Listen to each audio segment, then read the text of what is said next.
So I finally watched The Vision of Escaflowne. Something that should have been done a long time ago! Having discovered anime in the mid to late 90s, I was faced with having to decide on what films or shows to watch.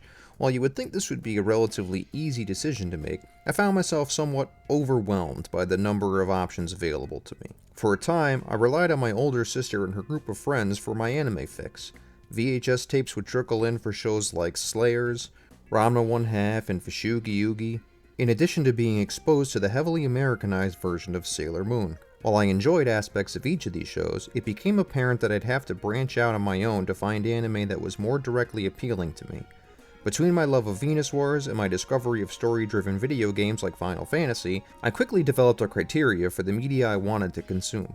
Essentially, I wanted to watch anime that told stories with mature themes, well, themes that seemed mature to my young teenage brain anyway, and wasn't afraid of showing a little violence.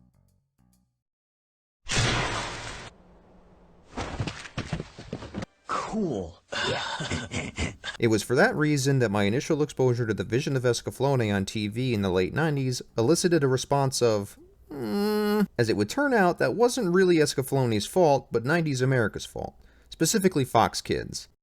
He was captured I got you, Vaughn. to save his friends, but one of his worst enemies revealed a forgotten past. Brother? Now, a daring escape will take Vaughn and Hitomi on another dangerous adventure. Bye-bye, Vaughn. Don't miss an all-new Escaflowne this morning at 11, only on Fox Kids.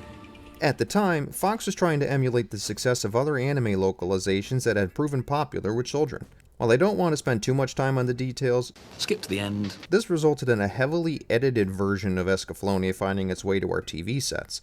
The crimes this version committed are numerous, including the marginalization of the story's heroine, but most damning, to me at the time anyway, was that it was marketed as a show for kids, so I dismissed Escaflowne and, for the next 20-some-odd years, never gave it a second thought. Skipping forward to the present, I started getting back into anime after years of not paying attention to much of the genre outside some of the bigger titles that were recommended to me. While scrolling through the library on Funimation, I found The Vision of Escaflowne sitting there, beckoning me. I knew I remembered having ignored it back in the day for whatever reason, and I decided to add it to my watch list for later. I didn't decide to finally push the play button until after it was recommended to me by my brother-in-law. Since I had always known him to be someone with good taste in games and anime, I determined there was more to Escaflowne than being a long-forgotten kids show, and, as it turns out, I owe Escaflowne an apology. I don't think this was made for children.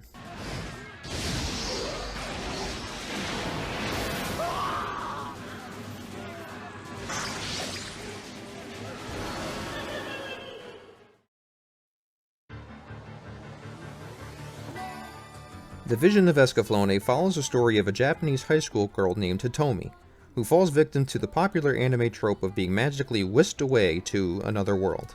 In this case, it's a steampunk fantasy setting named Gaia, which, while better than being magically whisked away to Delaware. Hi, I'm in Delaware. still probably sucked as she was trying to impress her high school crush by running really fast, only to find a young man named Vaughn appear directly in her path.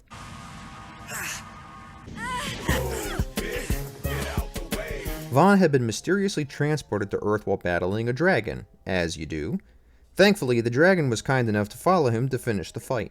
Right away, we're presented with the framework in which the show approaches one of its central themes, fate. Hitomi had always been gifted with fortune-telling using tarot cards, but when it comes to Vaughn, she begins to actually see his future. She warns him about the dragon's impending attack and helps Vaughn figure out how to defeat his enemy. Shortly after the battle, Vaughn begins to be teleported back to his world Gaia, only this time, Hitomi is taken for the ride. Now she serves as our fish out of water, and the show uses this excuse to be able to throw exposition and explain the fantasy setting to us as viewers. Hitomi accompanies Vaughn as he returns home to be crowned King of Finalia. Turns out, the person she ran into was the Crown Prince.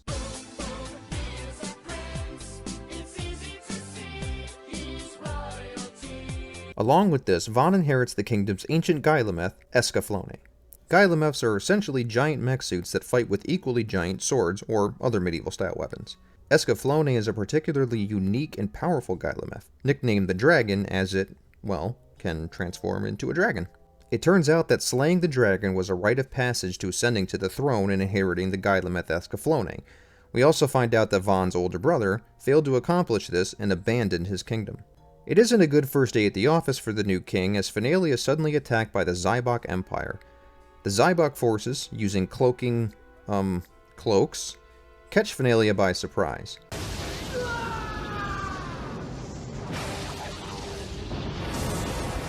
Hitomi finds that her psychic abilities have been amplified in this new environment, and is the sole person that can see when the invisible enemies are about to strike. Using this ability, she and Vaughn are able to fight their way to escape. However, Finalia's defeat was absolute. Vaughn has lost his kingdom and turns his immediate focus to getting revenge on the Zybok Empire. Without getting too deep into the thick weeds of the plot, and believe me, it gets pretty thick, the remainder of the story follows these characters as they seek refuge, allies, and struggle to halt the Zybok Empire from achieving their goal. After finishing the show, I can say that this is an anime that has so much going for it to make it enjoyable and worth watching, but ultimately suffers from a few factors during the second half of the story that prevent it from truly ascending to greatness. And after doing a little more research, it appears it isn't entirely the fault of the show or its creators. First, let's talk about the good, and there's plenty of it. We have a fleshed out fantasy environment with some solid world building. Gaia appears to exist in a different plane from Earth from our perspective. On Gaia, however, the Earth can be seen in the night sky. The people of this world refer to Earth as the Mystic Moon. In fact, Hitomi being a woman from the Mystic Moon is a key factor in the events that transpire over the course of the series. Gaia consists of a number of kingdoms, most of which we don't get to visit or learn about in much detail, but we get to see hints of the political landscape. Chivalry and duty are held in high regard, and the constraints of the class system are apparent, including revelations of illegitimate heirs and examples of We're given a reason to invest in most of the characters, each having their own arcs that are influenced or hamstrung by the world around them. Almost every character in the series has some level of depth to them, whether they're struggling with their place in the world or with the emotional impact on the things happening around them. We as an audience can relate to them or empathize with them. The female characters take an active and impactful role in the plot, which is not something that could always be said about anime from this era. This series is another example of beautiful hand-drawn animation. When comparing it to other television productions of its time, you'd be hard-pressed to come up with too many examples of anime that exceeded this level of excellence. I've read many reviews that describe Escaflowne as a visual masterpiece. After witnessing it for myself, I have to say that I agree. Probably my favorite aspect of the vision of Escaflowne is the design and look of the Gailamefs, and how they reflect the factions they belong to. The steampunk elements found here are great. The operator sits inside their Gailamef and has direct control over its actions. The mechs become an extension of their pilot, meaning the fighting prowess and discipline, or lack thereof, are just as important in battle as the Gailamef's design.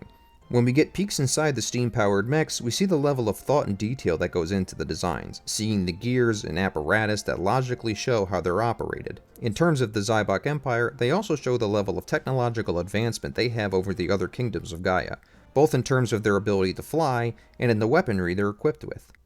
Actually, now that I think about it, there's one other aspect of the vision of Escaflowne that's even better, and it's my real favorite.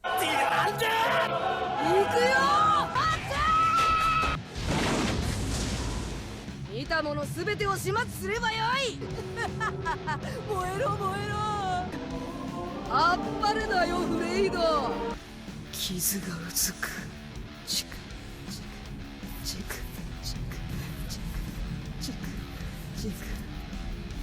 チクディランドゥ様傷口をお触りにならない方が何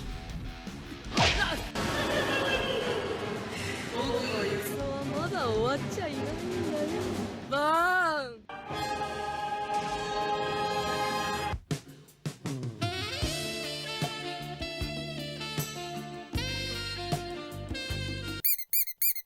But with the good, there is, unfortunately, some bad. Now, don't get me wrong, the plot is generally strong for the first half of the series. We explore Vaughn's struggle, balancing his lust for revenge and the need to let go of violence. We also see his complex relationship and abandonment issues with his older brother. Hitomi struggles with finding her place in this world, feeling more like a tool to be used than a friend to Vaughn, along with the realization that seeing into the future isn't exactly what it seems, and learning to trust the people she cares about to do what is needed instead of forcing them down a predetermined path. In fact, fate becomes the central focus of the story, and whether or not humans are destined to be violent and if it's at the core of their nature.